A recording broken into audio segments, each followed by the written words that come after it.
Helene, creo que es como se pronuncia, no es Helen, Helene, o algo así. Pasó esta mañana nuestro paralelo, que es el paralelo 25, el que está a la altura de Miami, pero por suerte para nosotros pasó por el meridiano 85, ¿no? El de nosotros el 80, es decir, está a nuestra altura, pero a la izquierda, a unos 5 puntos, vamos a llamarle para entendernos, al oeste. De todos modos, desde antes del mediodía se podían sentir ya los vientos aquí en nuestra ciudad de Miami, lo que nos da una medida de las dimensiones de este tipo de fenómenos, que como han dicho siempre los meteorólogos, no es un punto, es un área y bastante grande. En su rumbo norte va camino a convertirse en huracán de fuerza mayor, lo que quiere decir que tendrá vientos sostenidos de más de 110 millas por hora. Yo como público, que no soy un experto como ninguno de nosotros, pero nacido y crecido en zonas de huracanes, prefiero el viejo método de numerar la fuerza de los vientos en vez de usar como ahora letras. Me parece que era más claro eso de categoría 1, 2, 4, 5, que lo que están haciendo ahora, que es D, S, H, M, etcétera. Debe haber sido, digo yo, la decisión de algún jefecito con ganas de cambiar las cosas solo para dejar su huella y no porque de verdad sea mejor el cambio. Pero bueno, cada jefe con su huracán o con sus mañas. El huracán, Helen, etcétera, Heleno, no sé cómo traducirlo al español, que así se llama de todas maneras, Helene, puede que toque tierra categoría 4 más o menos en el área del Panhandle de la Florida, donde hace poco descubrí, y lo he comentado con ustedes, una de las playas más bonitas de nuestro estado, y yo creo que del país, Rosemary Beach, al oeste de Panama City, una urbanización de ensueño construida desde cero por los mejores arquitectos del sureste del país. Ojalá que no le golpee de cerca a este huracán, porque por esa zona ya otro ¿Pero huracán... da al Golfo o al Atlántico? Al Golfo, está en el Golfo. Ya produjo otro huracán ahí en esa zona, un enorme daño en otra playa que se llama Mexico Beach. Y yo pasé por ahí y la destrucción fue terrible. No, sería una lástima que Rosemary Beach terminara, pero no creo que le vaya a dar de frente, a no ser que se desvíe. Mi elogio a los arquitectos que levantaron esa maravillosa área ahí en la playa de Rosemary Beach, en el Panhandle de la Florida, va acompañado de una duda. ¿Por qué en un área de frecuentes huracanes seguimos construyendo techos de madera y en vez de techos planos para que no se peleen, no se fajen con el viento? ¿Por qué seguimos haciendo techos catedrales inclinados como si esperáramos una nevada? Es cierto que son más bonitos, pero yo creo que contraproducente. Tampoco entiendo por qué en el estado con más muertes a causa de descargas eléctricas, ninguna casa tiene pararrayos. Qué misterio, ¿verdad? Como les decía, los caribeños hemos crecido en la cultura de los huracanes y de alguna manera nos acostumbramos. Mi madre, que vivió en Los Ángeles un tiempo, regresó a Miami porque me dijo que prefería los ciclones a los terremotos. Sin embargo, mis primos, que desde niños nacieron en California, le tienen pavor a los ciclones. Prefieren que les tiemble la tierra, aunque ésta no avise cuándo ni cómo va a temblar o con qué intensidad. Yo creo que a todos nos acostumbramos. Cada cual asume su geografía, ¿no? Claro. Mi mujer, por ejemplo, quiere conocer la nieve, pero no quiere ir a Boston porque dice que hay mucho frío, que tal vez esconde la secreta esperanza de que nieve en algún momento aquí en... ¿Tu mujer nunca ha visto nieve? La ha visto, pero no la ha visto caer. Mis hijos no la han visto, ya. No conocen la nieve. En algún momento hay que... Yo extraño mucho la nieve. Porque tú viviste en Nueva York, sí, ¿no? Extraño mucho, sí. No sé. Dicen que el diario vivir con la nieve es difícil, ¿no?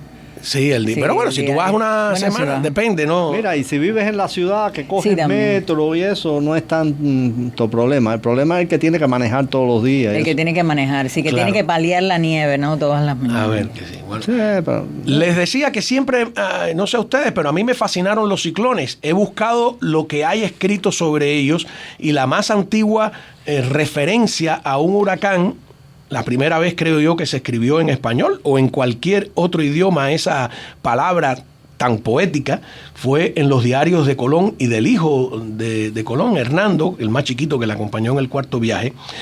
Y tiene una historia mística en cierto modo. mágica la mención por primera vez que yo he encontrado de la palabra huracán. En 1502, Colón llegó a la Española, que es la isla donde hoy están Santo Domingo y Haití, y pidió permiso para atracar. Esto era tercero o cuarto viaje de él, pero Francisco Bobadilla, que lo había arrestado 2 años atrás, en 1500, no le dio el permiso. Colón vio que Bobadilla iba de regreso a España con una flota llena de tesoros y le advirtió que no partiera, le mandó unos mensajeros, le dijo, oye, no parta, le advirtió más todavía, le dijo que entrara los barcos a puertos interiores, porque en aquella época las naves atracaban afuera, no había en América muelles como hoy, era más seguro atracar o anclarse, digamos, anclarse afuera para evitar encallar o dar contra las rocas, sobre todo si había tormenta. Pero Colón, a pesar de que Bobadilla era su enemigo, le advirtió que esta no era una tormenta cualquiera, que esta era lo que los indios llamaban un huracán, una palabra caribe que en ese instante, hasta donde yo he investigado, es la primera vez que aparece escrita en nuestra lengua o en cualquier otra lengua, ¿no? Colón, entonces, como no lo dejaron entrar, navegó, circunvaló así la isla, encontró un río y se refugió en ese río. Bobadilla no lo escuchó y se hundió con su flota y con sus tesoros. Aquella muerte de Bobadilla parecía una suerte de venganza y acrecentó la leyenda de Colón. Ya Colón había salido de un gran apuro en uno de sus viajes cuando encalló en Jamaica y entonces los indios estaban ya al cabo del tiempo a punto de atacarlos y él estableció una relación con ellos y como prueba de sus poderes sobrenaturales le dijo, hoy voy a desaparecer la luna, porque sabía exactamente que iba a haber un eclipse total y los indios se asustaron, ¿no? Cuando vieron que el hombre fue capaz de desaparecer la luna, ¿no?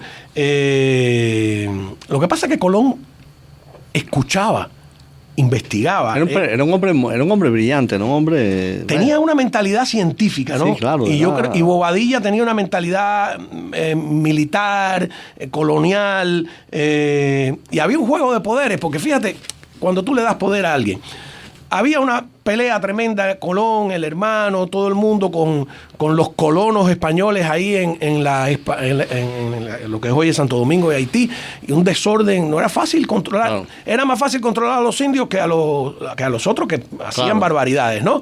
Y entonces hubo muchas quejas de Colón y del hermano que pusieron mano dura y le dieron a Bobadilla, los reyes le dieron un documento en blanco, le dijeron, ve y examina qué está pasando. Si crees que Colón está actuando mal, destitúyelo y atribúyete tú el cargo principal. Oye, a cualquiera que tú le das un cheque en blanco, olvídate que él iba a encontrar que Colón estaba actuando mal y él iba a atribuirse y así, pero se le fue la mano, porque no solo lo destituyó, sino que lo metió encadenado a él y al hermano en un barco y lo mandó a España. En cadena lo mandó. Claro, cuando los reyes después rectificaron, le dijeron, liberaron a Colón, le dieron otra flota y le dijeron que no, que la única condición es que no fuera a la Española. Él va en ese momento porque está huyendo de la tormenta. Y entonces es la venganza tremenda, es una venganza de Dios, ¿no? En aquel momento, y eso que se lo advirtió. Karma. Ajá, tremendo, ¿no? Repito que hasta donde yo he rastreado es la primera vez que se menciona la palabra huracán. Luego, Álvar Núñez Cabeza de Vaca, en su libro Naufragios, que es un librito que lo hizo muy famoso y que es maravilloso, describe un huracán, pero no menciona la palabra, lo que te dice a ti que las comunicaciones eran muy complicadas, ¿no? Porque esto ocurrió después de que Colón la hubiese pronunciado. Y describe ese huracán, curiosamente, en Cuba, en la zona más o menos ahí de Trinidad, donde igual los barcos que estaban anclados fuera desaparecieron. Y tú notas, cuando tú vas leyendo la descripción que él hace, de los cuerpos colgados de los árboles, de las casas que volaron, de todo lo que pasó, tú dices, esto es un huracán, te das cuenta que es un huracán, pero él no menciona la palabra. Se salvó porque él bajó a buscar vituallas, alimentos, etcétera, y nadie quiso montarse en el botecito con él porque las olas estaban bastante grandes. Quiere decir que los que se quedaron en el barco murieron y él se salvó de milagro. Luego vino la expedición aquí a la Florida, estuvo 8 años perdido, fue esclavo de los indios de la Florida, etcétera. En 1992, viniendo a la actualidad, Andrew fue un azote, como todos sabemos aquí, y en el 2005, aquí en Miami, nos golpearon en la ciudad 5 huracanes. Fue el año, recuerden, de Katrina y de Wilma. Era la primera temporada que se llegaba a la letra W. Y Wilma tuvo categoría 5, rompió el récord de baja presión, el huracán con más baja presión hasta ese momento. No sé si después alguien lo ha superado, 882 milibares. Recuerda que cuando ya baja de 1000 milibares estamos en huracán, imagínate 882. Se acabó el alfabeto en el 2005 y hubo que usar el griego: alfa, beta, gamma, delta, epsilon, hasta la tormenta Z. Casi se acaba el alfabeto griego también, de tantos huracanes y tormentas con nombre que hubo. El 29 de diciembre hubo todavía la tormenta esta tropical Z, que se adentró en el año siguiente. O sea que la temporada de huracanes llegó hasta enero del 2006. Eso es todo un récord. Pero, a donde ya aterrizo, de 2005 hasta acá, hemos tenido suerte, señores. Crucemos los dedos, porque viene octubre y nuestras abuelas en Cuba aseguraban que el verdadero mes de los ciclones es octubre. Otro detalle de Colón, por cierto, Andrés, y de los huracanes. ¿No se han preguntado por qué Colón navegó en su primer viaje en plena temporada de huracanes y no se tropezó con ninguno? Porque en realidad no era octubre, sino noviembre. Todavía se usaba el calendario juliano, aquel que mandó a hacer Julio César en el siglo I a.C.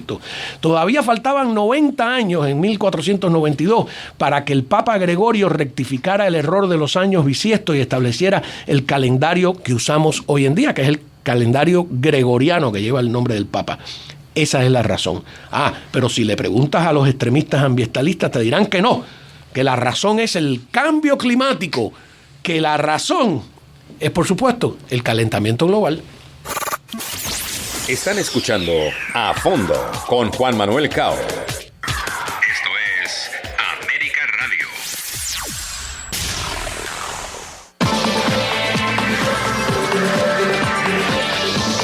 Diana María Delgado, Andrés Reinaldo, José Antonio Évora, todos nacidos en zonas de huracanes, ¿no?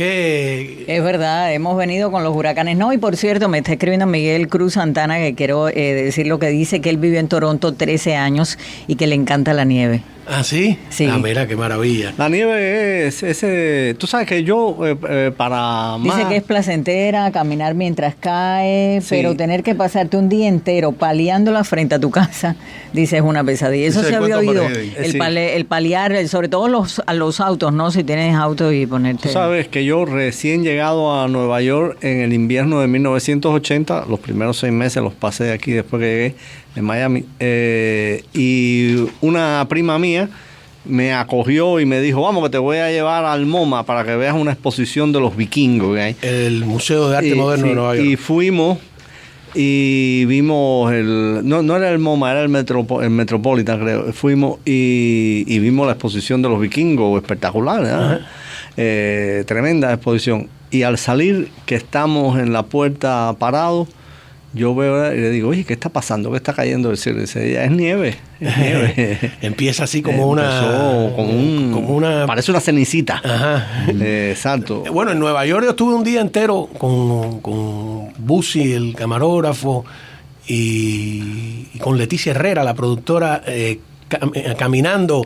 No, porque estábamos en Washington cubriendo alguna noticia y entonces queríamos ver la nieve. Y no venía la nieve y todo el mundo a dormir en el hotel. Y cuando amanece, había nevado y nos perdimos la nevada. Estaba precioso, pero nos perdimos. Y entonces buscamos en la televisión y decía, va a nevar en Nueva York. Y en vez de regresar a Miami, que nos tocaba, pues nos pagamos nosotros nuestro pasaje y nos fuimos a Nueva York. Y saliendo del aeropuerto estuvo el día entero y toda la noche nevando. Patinamos en el Central Park, porque nosotros patinar es una frase de más.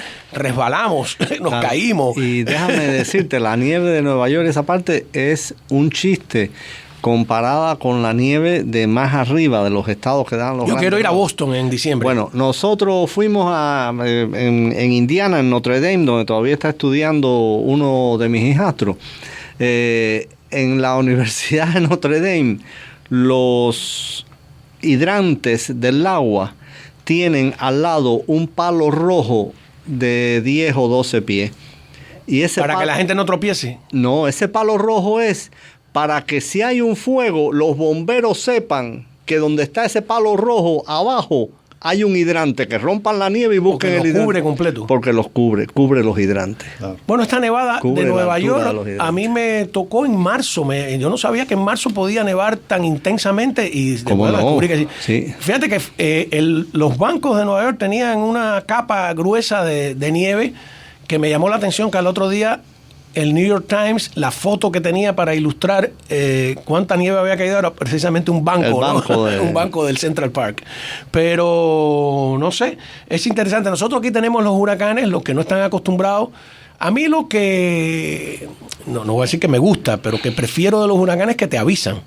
Claro. ¿No? Porque el terremoto no avisa, pero sin embargo mis primos que crecieron, algunos nacieron en Los Ángeles, pues mi madre vino corriendo y dijo, ni un terremoto más, porque le tocó la época esa que estaban uno atrás de otro. Sí. No, yo cuando viví en el Distrito Federal pasé por uno y de verdad es impresionante sentir como el que te va hundiendo el piso, o sea, de verdad es eso, no te avises, es muy duro porque de verdad te sientes esa sensación de... A mí me tocó uno en la Ciudad de México, estaba en un ascensor y claro, lo que yo vi fue que se paró el ascensor y se fue la luz y había un montón de gente y todo el mundo se quedó así, pero no me imaginé que era que había temblado parece que lo paran intencionalmente, ¿no?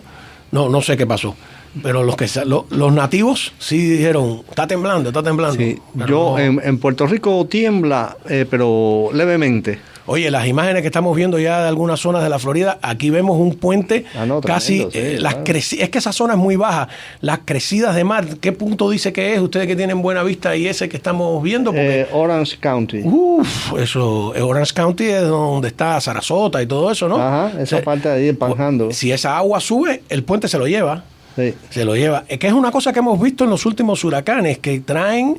Esos son ras de mar, lo que antes le llamaban un ras de mar. Traen una penetración del mar muy, pero muy profunda. Ese huracán ahí en el Golfo, porque el Golfo, que yo lo he navegado, recuerdo que para encontrar 30 pies o 40 pies de agua, tienes que salir varias millas.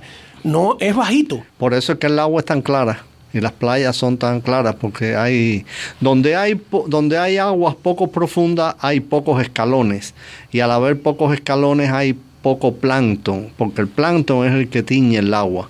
Uh-huh. Eso pasa en el Mediterráneo, que el Mediterráneo no tiene terrazas, el Mediterráneo es un cañón. Mira, ese aéreo está entrando el agua. Entonces el agua es transparente porque no hay plancton.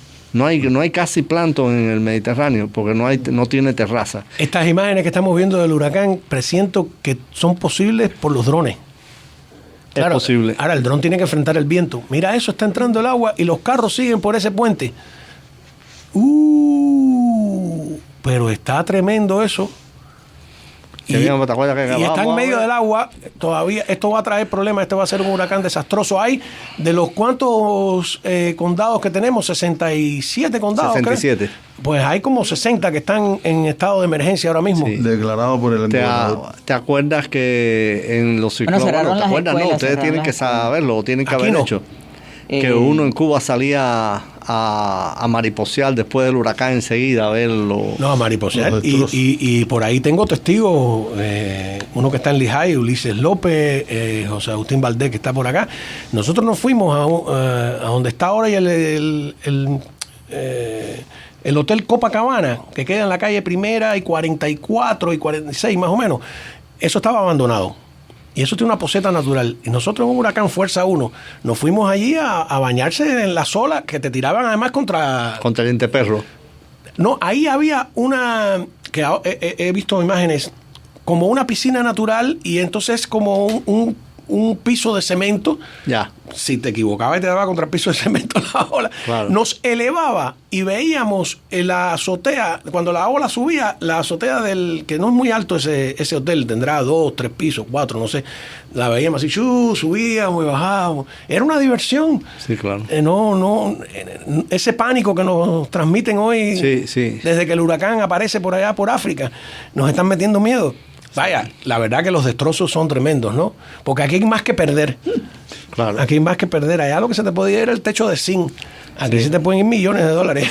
Y es curioso que aquí, ni siquiera entre los campesinos, está el concepto ese del vara en tierra, del hueco en la tierra, donde mete... Sí, que eso lo hay más bien con los tornados. Mira, antes de irnos a la pausa, hay un señor que dice, bueno, él dice que vivió en Nueva York 44 años, pero donde la nieve duró es en Buffalo, frontera con Canadá. Ahí tiene que ser terrible. Donde está la catarata del Niágara. Exacto, toda esa parte ahí, bueno, date cuenta que obviamente estás más arriba, más hacia el norte y cerca de los grandes lagos, los vientos. Chicago es tremendo con frío. Yo he estado en Chicago con nieve y Dice, lo malo es que cuando nieva hay mucha brisa, la nieve cae horizontal y te deja ciego. No, y dice al señor que está hablando, que me imagino que sea... Yo, que soy el mayor. Dice, al señor que está hablando, que me imagino que sea Cao. Tú eres el más joven, por cierto. ¿Qué? Dice, yo lo he visto en Nueva York en los 80, me parece que en Telemundo. Ah, sí, exacto, claro. Dice, con Jorge Ramos y Joey Valdivieso. Sí, él es muy cercano a Jorge Ramos. Siempre me limité para decir Jorge Ramos para evitar críticas, pero bueno. Sí, siempre... No me pongan ni a enfrentarme a los colegas. Jorge Ramos se va a retirar, déjenlo tranquilo ya. Después de 40 años, increíble, ¿no? 40 años. Pero seguramente está preparando ahí como Don Francisco, ¿no? Su podcast o su... Ajá. Sí. Mira, oye, están feas las imágenes. Esto es Pinellas, ¿no? El county. Sí. El condado de... Pinellas, sí. ¿Cómo se pronuncia? ¿Pinellas? Yo creo que es Pinellas. Pinellas. Creo. ¿No? Está feo eso, puente. Feo.